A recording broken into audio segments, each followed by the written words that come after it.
안녕하십니까. 전종희 목사입니다. 7월 2일 화요일 매일 성경 묵상입니다. 예레미야 26장 16절로 24절의 말씀입니다.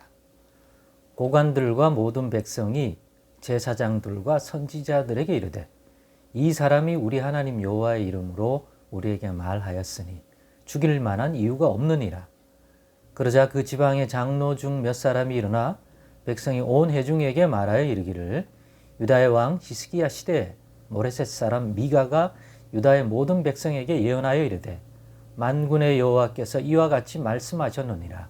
시온은 밭같이 경작지가 될 것이며 예루살렘은 돌 무더기가 되며 이 성전에 사는 산당의 숲과 같이 되리라 하였으나 유다의 왕 히스기야와 모든 유다가 그를 죽였느냐? 히스기야가 여호와를 두려워하여 여호와께 간구하며 여호와께서 그들에게 선언한 재앙에 대하여 뜻을 돌이키지 아니하셨느냐? 우리가 이같이 하면 우리의 생명을 스스로 심히 해롭게 하는 것이니라. 또 여호와의 이름으로 예언하는 사람이 있었는데 곧 기럇 여아림 스마의 아들 우리아라. 그가 예레미야의 모든 말과 같이 이 성과 이 땅에 경고하여 예언하며 여호야김 왕과 그의 모든 용사와 모든 고관이 그의 말을 듣고서 왕이 그를 죽이려 하며 우리아가 그 말을 듣고 두려워 애굽으로 도망하여 간지라. 여호야김 왕이 사람을 애굽으로 보내되 곧 악볼의 아들 엘라단과 몇 사람을 함께 애굽으로 보냈더니 그들이 우리아를 애굽에서 연행하여 여호야김 왕에게로 그를 데려오매 왕이 칼로 그를 죽이고 그의 시체를 평민의 묘지에 던지게 하니라. 사반의 아들 아이감의 손이 예레미야를 도와주어 그를 백성의 손에 내어 주지 아니하여 죽이지 못하게 하니라. 아멘. 네, 오늘은 이 말씀을 가지고 생명은 하나님의 손에 있다. 생명은 하나님의 손에 있다라는 묵상 나눔 갖겠습니다. 오늘 본문을 보니까 예레미야의 목숨이 지금 위태롭습니다. 백성들과 또 제사장들과 또 예레미야 말고 또 다른 어떤 입장에 있는 선지자들이 있는데 이들은 예레미야를 눈에 가시처럼 여기고 이번 기회에 명분을 삼아 죽이자, 제거하자는 입장입니다. 그래서 백성들을 그렇게 이끌려고 합니다. 그럴 때 오늘 본문에 보니까 예레미야를 이렇게 다루면 안 된다. 다시 한번 신중하게 생각해서 다루자 하면서 일종의 예레미야를 변론하는 입장이 되어버린. 그래서 결국 오늘 우리가 읽은 본문의 마지막인 것처럼 예레미야 선지자가 이 일을 인하여 죽지는 않습니다. 사반의 아들 아이감에 의해서 또 보호받고 백성들 손에 맡겨져서 죽임을 당하는 일을 모면하게 됩니다. 이 예레미야 선지자가 이렇게 된 이유는 여호와 하나님의 말씀을 받아서 예루살렘 성전의 뜰 안에서 그리로 오는 사람들에게 예언하라고 전달하라고 한 하나님의 말씀이 백성이 듣기에는 특별히 예루살렘 성전에 들어와 나름 신앙적인 행위를 하려고 하는 그 사람들에게는 매우 재수 없는 기분 나쁜 저주스러운 그런 메시지였기 때문입니다. 멸망받을 거다. 심판받을 거다.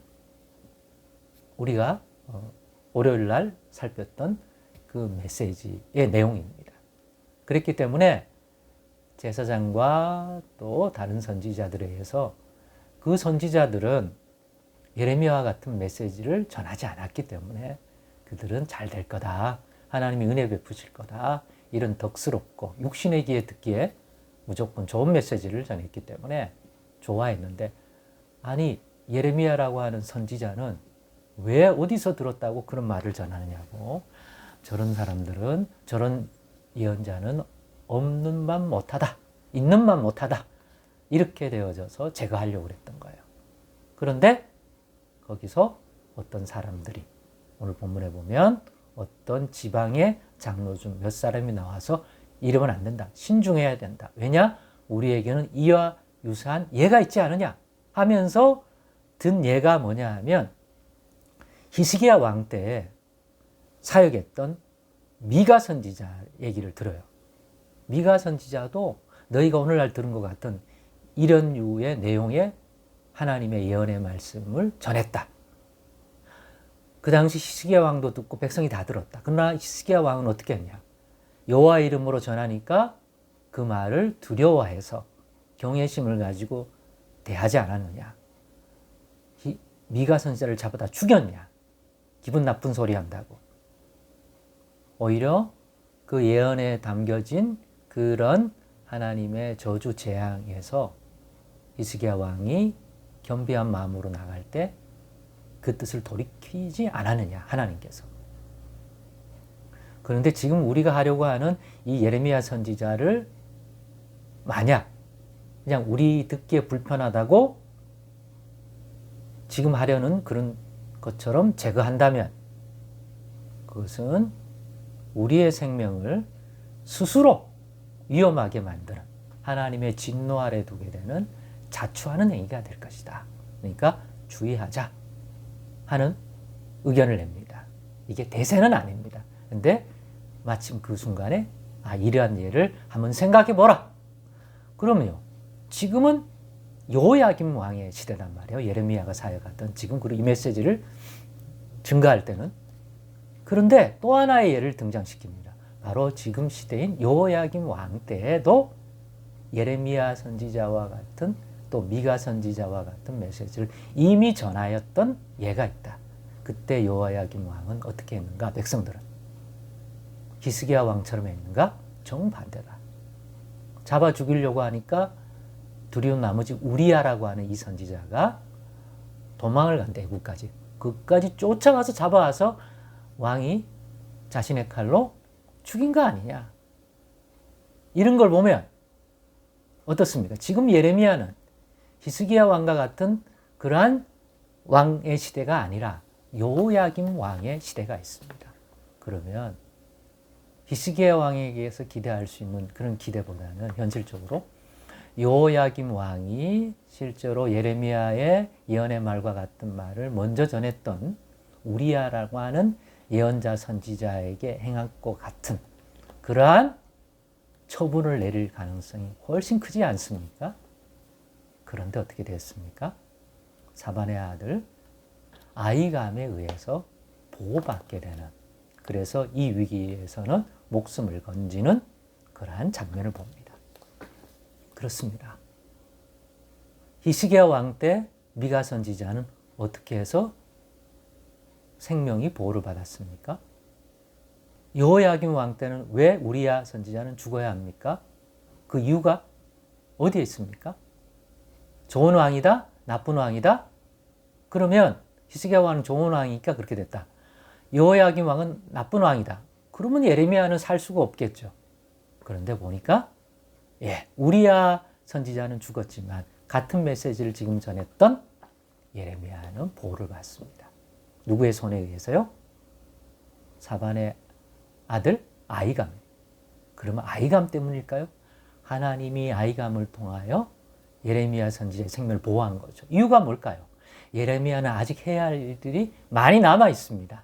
죽을 때가 아닙니다. 그럼 그걸 어떻게 합니까? 하나님만 알죠. 하나님의 뜻 안에만 있는 거죠.